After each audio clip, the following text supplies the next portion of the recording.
Hello and welcome to the I'll Get Around to It Later book tag. I was tagged by Kevin. Kevin was tagged by Pat from Book Chat with Pat.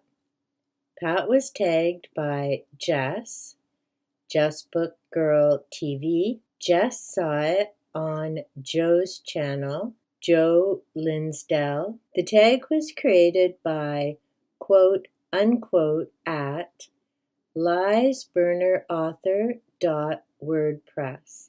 The information will be available in the description box down below. This was a fairly easy one, well, kind of easy to do. Number 1, a classic book that you have been meaning to read forever but haven't read yet.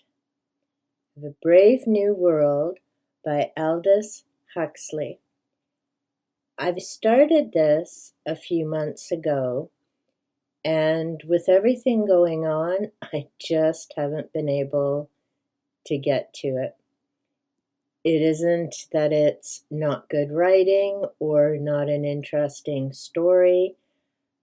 I just can't go there right now. So I'm not sure when I'll finish it. It's certainly one of the books for the banned book project that I'm involved in. So hopefully I get it finished before December, but we'll see what the world looks like, because as I'm recording this, it's November the 5th, almost 3 p.m. I haven't watched the news, but by the time this goes up, we'll all have a good idea what the world is potentially going to look like. Prompt number 2, a book on your shelf you haven't read yet. I have a few hundred titles, literally, that I could pick, but the one that stands out is Dune. I picked this up along with 2 other books as a box set. I read Dune decades ago. I've enjoyed it. The movie cracks me up, the original, because of course it's older and would look so much different now with CG. I've been meaning to read this since June. It's now November, and I still haven't started it because I keep getting into other books or events and things. So I'm not sure, but it's been patiently waiting for me for almost 2 years now. So, it's a good thing it'll still keep waiting. Number 3, a book that you recently got that you haven't read yet. If you've been following my channel, I've had 3 book hauls since the end of September and over 70 books that I've just added to my personal library. So I have a ton of titles that I could pick. The one I picked for this video, though, is Death by Black Hole. This is by Neil deGrasse Tyson. I picked this one up because in August, I finished a book by Stephen Hawking about black holes. It was written in the 1960s, so I'm very curious to see where things are at now in terms of the theories of a black hole and what's going on. Number 4, a book you had forever but haven't read yet. That would be Healing Through the Akashic Records, Using the Power of Your Sacred Wounds to Discover Your Soul's Perfection. This is by Linda Howe. I have had this book probably for over a decade. This isn't one that I wrote the purchase date on in the front, which I've done sometimes. I was just curious. I mean, I've read about the Akashic Records. I have a few different books that relate to it. So I thought this would be an interesting one. I enjoy workbooks that you can do things at home, work at your own pace. But I've started it at least twice, but I've just never gotten very far into it. So we'll see if I get to it in 2025. Prompt number 5, a book a friend recommended that you haven't read. I now have a book that I keep handy with me when I'm watching booktube videos. There are a number of amazing books that I've seen and heard about that I'm very interested in getting to. So I would have to go through that list because at the moment, nothing's really standing out. Number 6, a book you're procrastinating on. There are 2 that I could actually pick for that. Number 1 is The God Delusion by Richard Dawkins. I have that, but it's in the other room. I'm curious to read where he goes with that. It's just, when I've read it a few times, I'm just not in the headspace to deal with that right now. So that's on my to be finished at some point list, because there are other books I want to read after, like the Book of Signs, that has to do with the Bible and prophecies, but I don't want to start that until I've finished Dawkins' take on things, because there's certainly 2 extremes on the spectrum. The other book that I've been procrastinating on, I've been looking at it, I've been meaning to read it, New Spring. This is part of the Wheel of Time series. This is the prequel to the series. Now, I read the series in 2022. When I started, I didn't realize it was 15 books. I bought the Tor mass paperback sets, so they came in sets of 3. I ended up trying the first 3. Then I decided I still wanted to know what was going on, and I ended up buying the whole series before the end of the year and finishing all the books.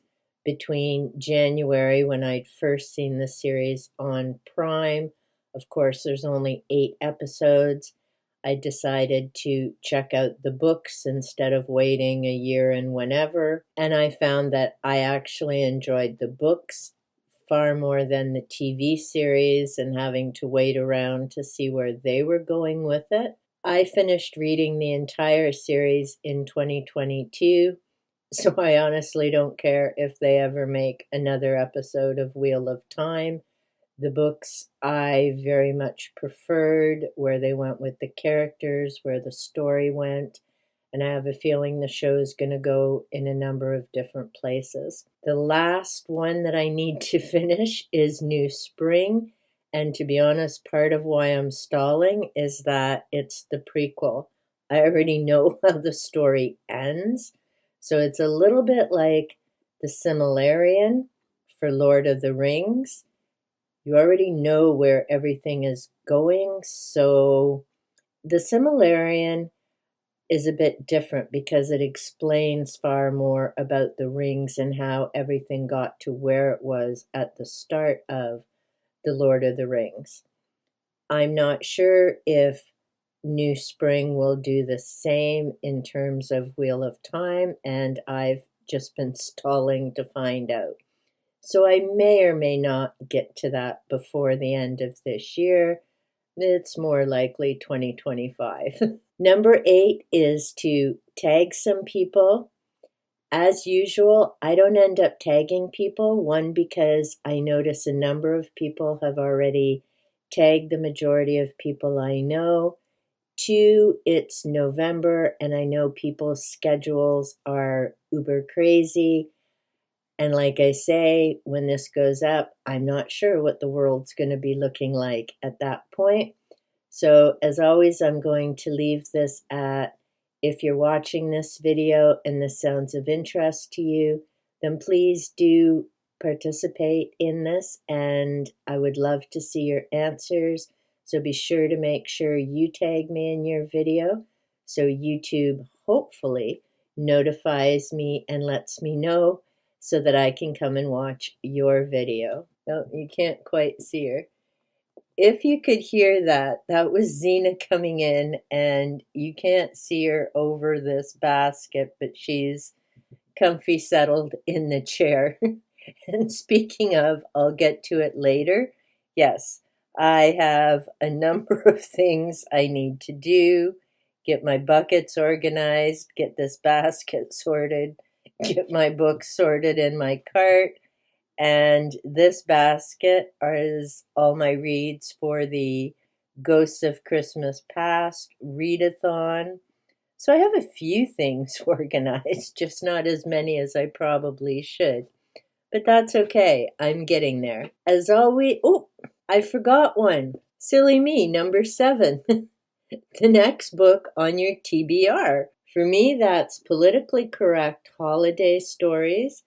This is by James Finn Garner. It may be the next read I upload on my channel. I love reading these. These are from 1995, so they may not be totally politically correct anymore, but they're still good for a giggle, I find anyhow. The contents to this are 'Twas the Night Before Solstice, Frosty the Person of Snow, The Nutcracker, Rudolph the Nasally Empowered Reindeer, and A Christmas Carol. I've read all of these. This is not Dickens' Christmas Carol. I'm not sure if I'm going to read that one or perhaps Rudolph the Nasally Empowered Reindeer. They're both a bit long, so I'll have to see how that goes. But then I did notice The Judge's House that I read by Bram Stoker had quite a few views, so it may end up being A Christmas Carol. We'll have to wait and see. Okay, now I have done all the prompts. As always, thank you so much for the gift of your time and take good care.